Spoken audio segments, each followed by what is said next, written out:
요 며칠 사이에 이런 기사들이 많이 보이죠. 역사상 가장 빠른 기준금리 인상 사이클 사실상 막 내렸다. 금리 인상 사이클이 막을 내렸다. 이 얘기 무슨 얘기예요? 금리가 더 이상 오르지 않는다는 얘기죠. 벌써 금리 인상을 끝낸다고? 심지어 채권 시장에서는 금리 인상기 종료를 넘어서 올해 하반기에는 금리 인하 가능성까지 넘보고 있다 라고 하는데, 과연 어떤 내용인지, 그리고 시장에는 어떠한 영향을 줄 수 있을지 오늘 모두의 부동산과 함께 알아보겠습니다.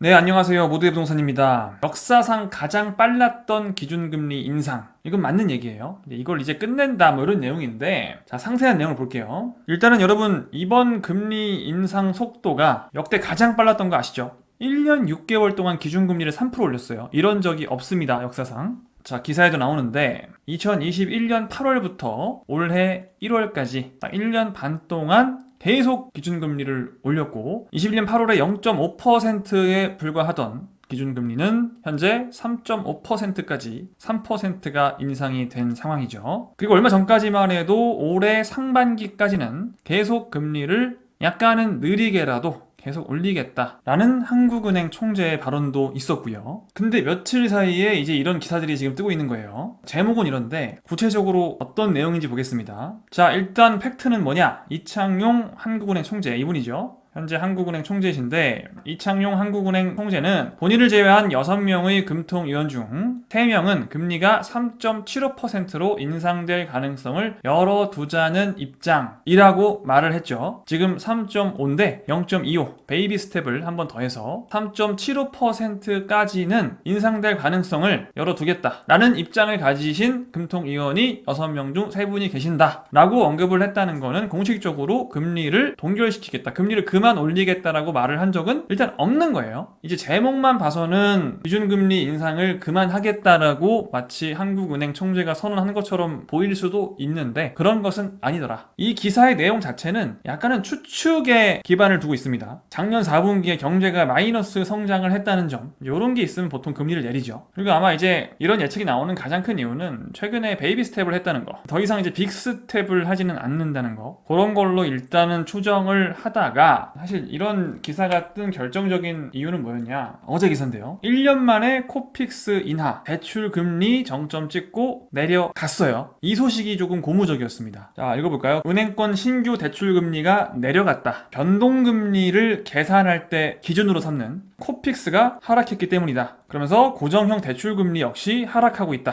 자, 얼마나 하락했는지 볼게요. 17일 은행연합회에 따르면 신규 코픽스가 전월보다 0.05% 그렇게 많이 내린 건 아니에요. 0.05% 내린 4.29%를 기록했다. 코픽스가 하락한 것은 약 11개월 만의 일이다. 이에 따라 시중은행의 변동형 대출금리도 코픽스 인하 폭만큼 0.05%만큼 내리게 됐다. 그렇게 막 엄청 유의미한 수치는 아닙니다. 유의미한 수치는 아니지만 계속 오르던 코픽스가 내렸다. 11개월 만에 드디어 내려갔다라는 게 이 기사에서 주목하는 점이죠. 주담대는 뭐 금리가 이 정도, 전세대출은 이 정도, 신용대출은 이 정도로 지금 내려왔다는 건데, 사실 뭐 큰 변화는 없어요. 0.05가 내려간 거니까.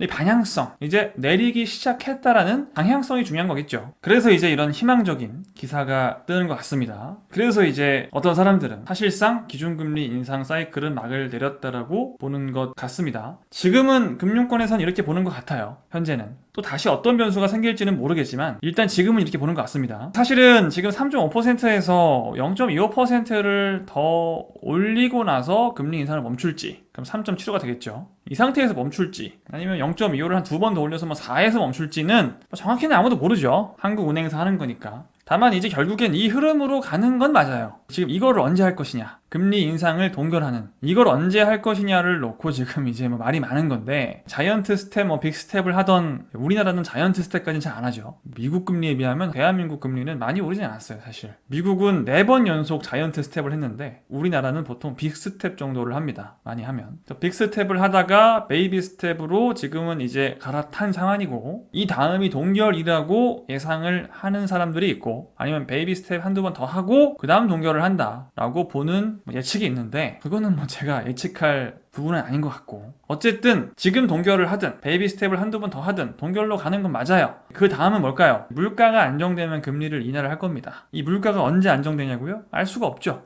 일단 지금 조금씩 안정되고는 있지만 생각보다 물가가 확 쉽게 잡히지는 않는 그림이고요. 물가가 안정이 되면 더 이상 고금리를 유지할 이유는 사실 없기 때문에 금리 인하는 하긴 할 건데, 이 방향으로 간다는 거는 맞는 거예요. 이게 언제냐, 이 타이밍 정확히 언제냐를 우리가 정확하게 모를 뿐이지 이 방향으로 가는 건 맞습니다. 그리고 사실 정확히는 언제인지 모르겠지만 그 시점이 그렇게 아주 먼 미래는 아니겠다 정도, 먼 미래일 수도 있죠. 아주 가까운 시일 내에 동결 인하가 이루어질 수도 있겠다라고 여러분이 생각을 하시는 게 중요합니다. 여러분이 이게 집값이 확 폭등했던 그 시절에는 정말 집값은 당연히 계속 오르는 것처럼 또 생각을 했었어요. 이때는 영원히 집값은 오를 것 같은, 떨어지지 않을 것 같은 막 그런 분위기였다면, 이제 2022년에 이제 막 집값이 폭락할 때는 사실 저도 그렇고 누구나 작년에 집값이 많이 떨어진 이유는 첫 번째 원인이 역대 한 번도 없었던 수준의 금리 인상이다 라는 건 다들 이제 동의를 하실 텐데, 그렇다면 사실 이제 그 시대가 끝났다는 걸 잘 생각을 해야 돼요. 자이언트 스텝, 빅 스텝을 하는 시대는 일단 끝났어요. 또 다른 이유가 생겨서 시작을 할 수도 있겠지만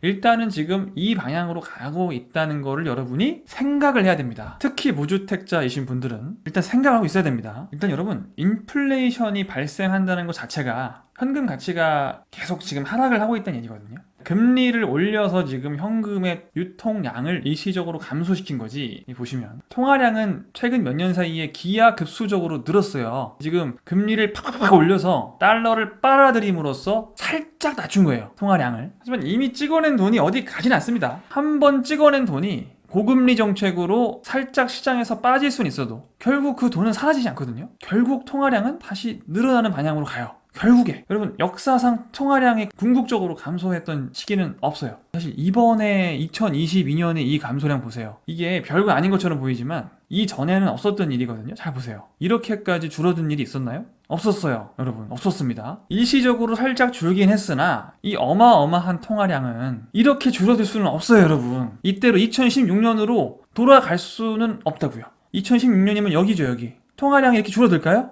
그럴 수는 없습니다. 여러분, 역사상 그런 적이 없죠. 한 번도. 그럴 수는 없어요. 현금의 가치는 쓰레기가 된 것이 맞거든요. 2023년도에 집값이 어떻게 될지는 아무도 모르지만 궁극적으로 현금의 가치는 휴지조각이 되고 있는 건 맞습니다. 사실 지금 잠깐 그 가치가 있어 보일 뿐이죠. 왜? 이러고 있으니까 가치가 있어 보이는 거예요. 하지만 궁극적으로 계속 이런 식으로 금리를 계속 자이언트 스텝을 해서 이렇게 이 정도까지라도 줄여놓으면 모르겠는데, 이미 벌써 금리 동결을, 또 금리 인하까지를 논의하고 있다는 것 자체가 이 방향성이 그렇게 길지 않을 것이고 결국 통화량은 계속 증가하는 방향으로 갈 것이고, 그 속도는 잘 모르겠지만 이런 부분들은 여러분이 한번 생각을 해볼 필요는 있습니다. 그럼 금리가 다시 인하하게 되면 그게 뭐 누군가 얘기하는 2023년 하반기일지 2024년일지 그건 뭐 알 수는 없습니다만, 동결기를 지나서 인하하는 시점으로 가면 다시 이런 폭등장이 다시 올까요? 라고 물어본다면 사실 그러기는 쉽지 않아요. 이런 장은 제가 지난 영상에서도 얘기했지만 금리를 인하한다고 해서 갑자기 제로금리로 가는 게 아니거든요.